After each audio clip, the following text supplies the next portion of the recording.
LeBron and the Lakers finally snapped their three-game skid with an exciting win over the Nuggets last night. LeBron led the way with 29, but it was Kyle Kuzma who knocked down the game-winning shot with less than a half a second to go. Kuzma finished with 25, and after the game, LeBron said that in order to win a title, Kuzma needs to be their third best player or second best player if he or Anthony Davis are having an off night. Fox Sports NBA analyst Chris Broussard joining us now. Chris, tell me, what was your biggest takeaway from that win last night for the Lakers? Well, first of all, let's put it in perspective. It's not like they were facing the 96 Bulls. All right, Denver sat their starters the entire fourth quarter to rest, and then they were already without Gary Harris and Will Barton, who are two starters who will be back Friday. So just a little perspective.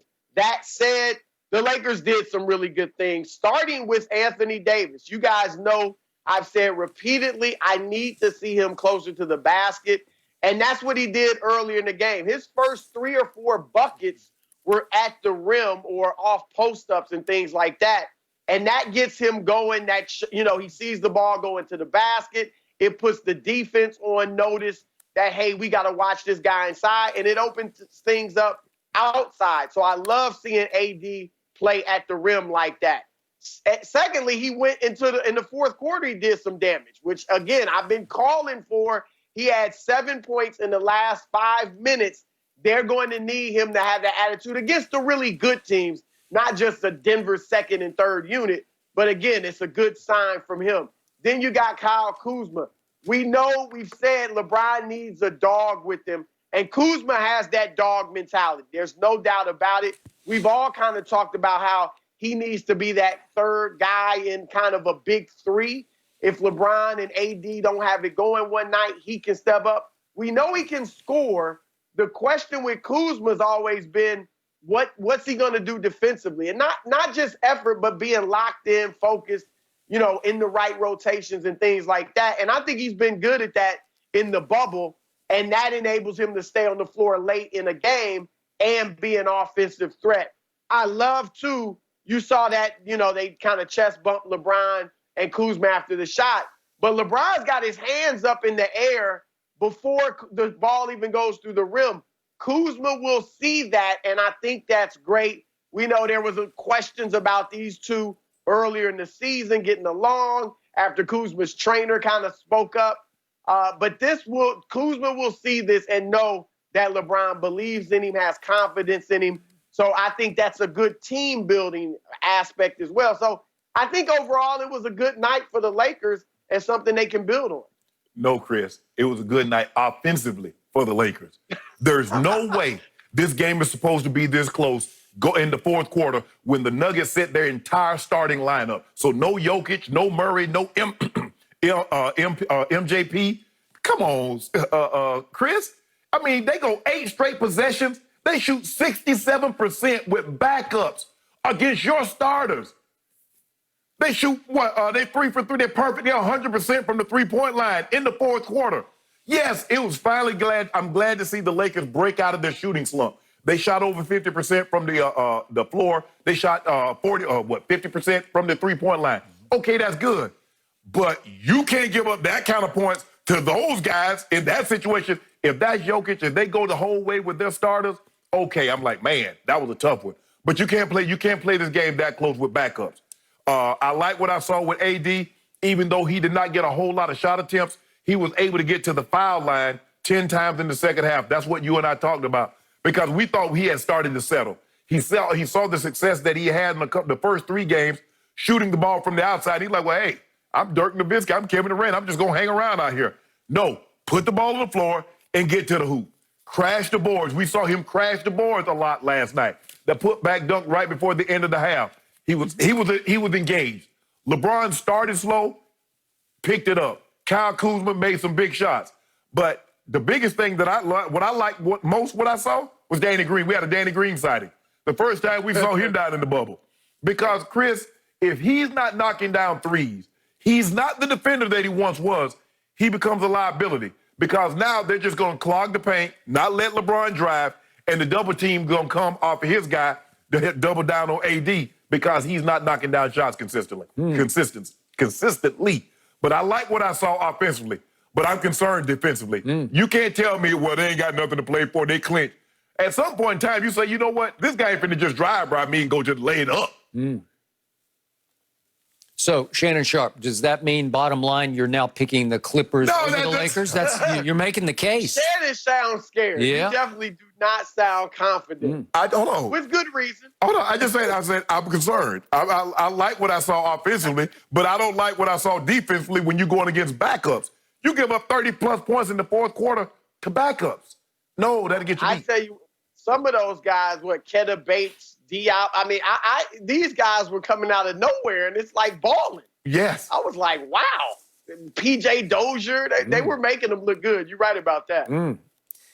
So, the good news last night was the Lakers played by far their best offensive game in the bubble. The bad news was the Lakers played by far their worst defensive game of the season, the whole season, because remember, Shannon, that they couldn't stop the starters either. So the starters were on the floor for about 3 quarters. They're all playing like 22, 23 minutes.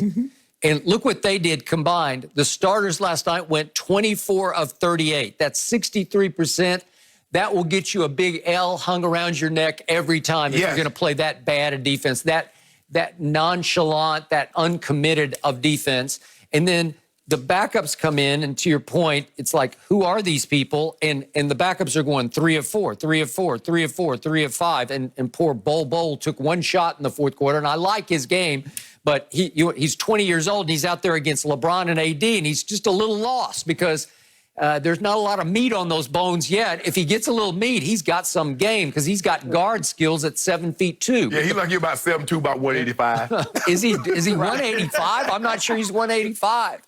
But the point is, they're just lighting up the Lakers, and the Lakers are having fun. LeBron got a hot hand. He got in the flow. He got some rhythm. He was shooting that sort of limp-wristed shot that when he gets it flowing, it looks good. And it started looking good, and he started swishing it. Which brings me to the last shot, and I just expected they would run a play for LeBron. He was cooking. He'd made 2 threes in the fourth quarter. There's nobody on that second unit that can keep him from the rim, so I thought, okay, just drive it and get to the line. Surely you could make 1 free throw out of 2 to win the game, or if you're feeling really good about yourself, just pull up and shoot it and win it. And yet, they run up call play. Vogel gets away with calling a play in the sideline huddle, not for LeBron, but for Kyle Kuzma. And I'm thinking, is LeBron going to fire him after the game? Because remember what happened in Chicago at that playoff game? Remember that? Yep. When LeBron said, get out of my way, David Blatt called the play for Kyrie on the inbounds play down under the basket. Yep. And LeBron, to his credit, got mad. I love LeBron mad when he plays mad. And he just took it and shot it. It wasn't a 3, remember? It was 2 points. Just from Deep, just inside. Deep 2. Right. But he makes it to win it was really a crucial game, play, at Chicago against Derrick Rose and company. So the point was, LeBron seemed totally cool with, they called a play that they practiced early in the bubble, in which he inbounds to Anthony, and I thought Anthony would just kick it right back to LeBron or go pick for him or whatever, and Kuzma curls off Anthony and gets a pretty wide open look until Bol said, uh-oh, I got to get out there. And he makes a flying leap at Kuzma, who had to launch it a little higher than I think he wanted to, which gave it a little more arc and trajectory, and he ripped it clean. And I've been saying to you guys for months, he's the closer on this team because he's got the right mentality for him. He's got dog in him. Plus, he's got, as one of the Cowboys once said of Clint Longley back in the day when he threw a touchdown pass to win a Thanksgiving game, it was the triumph of an uncluttered mind. And I think Kyle's got an uncluttered young mind where he just doesn't care. If he misses, it goes in one eye and out the other. He has no memory. He just keeps firing, and that's the guy who should be closing for the Lakers. So I liked it as long as LeBron is cool with the fact the ball got taken out of his hands to end the game, and he ended it. We took it out of our hands. Yep. So don't see. So you called the play. Chris, you see what he tried to do? I mean, the guy made a shot. Now he's trying to call a decision. Well, I'm with you, Shannon. Because here's the thing, and you brought up the situation in Chicago years back. That was obviously a playoff game. That was a huge game. This was a meaningless game, really, for the Lakers. Now, they wanted to come out and play well. And like you guys said, they did offensively, not defensively. But they got the #1 seed locked up. This was a game they didn't have to win. So what better opportunity than to get a young kid some confidence? And you're right, he's confident no matter what. But give him a chance. This is his first shot like this that he's hit all year. Game winner, that type of shot. So get him the ball. LeBron's delivered in those situations before many times. You know he can do it. Get it to Kuzma. Let him feel that pressure and hit a shot. So I thought it was perfect. If this was a playoff game, I'm not sure they call that. But in this situation, it was good and the play was ran perfectly. So I think that was by design. And plus, one more thing, we finally got AD and LeBron to play well together in the exact same game. Now, wait a second. I'll give you AD in the first half because, what was he, 17 and 7? Mm-hmm. In the second half, he gets 0 rebounds and is 1 for 4 from the floor. He got to the free throw line, but still. He aggressive. I don't know. He pushed a button in the first half and he came to play. He let the dogs out, right? Yeah. I don't know. But you saw GOAT. Yeah. 29 and 12. Yeah. His eyes lit up, though, when he saw Bo. Oh, yeah, Bo.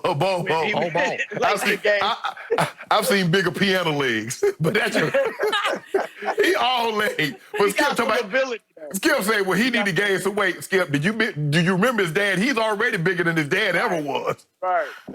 I'm not sure there's going to be weight, man. The 3 from Kuzma, though, was the first time I was like, all right, I miss the fans. Because that would have been so awesome to have that reaction. But what are you going to do? Chris, stick around. We do need to talk about the Clippers because, you know, they finally got back another key piece to their puzzle. We discuss after the break.